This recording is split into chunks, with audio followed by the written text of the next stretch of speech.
Zita rangu ndinozwi Solomon Mandinga Tando. Ndinoere Dhuba.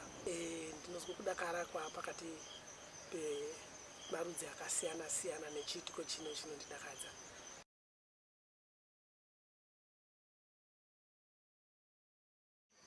Mhatso yatinokoshesa kwedu imhatso inozwi Chitumba.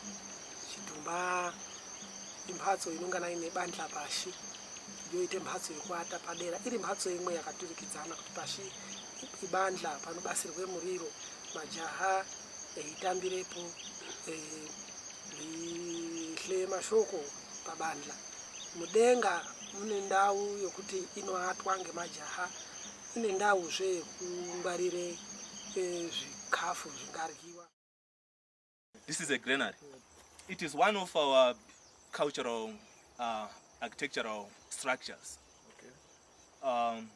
We store our cereals, our grains there. Then the structure on its own is meant for defense, for security, especially from wildlife. Okay. You can see this platform. Okay.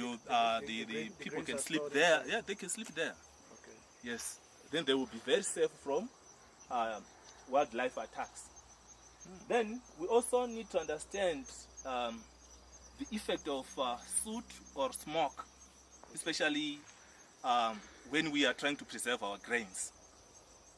Culturally, the smoke is very powerful.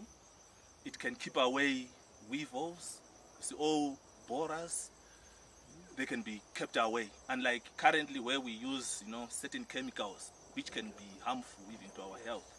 So we are saying, in our culture, we have got a better way of doing that. We cannot even threaten our health using that natural way of preserving our food.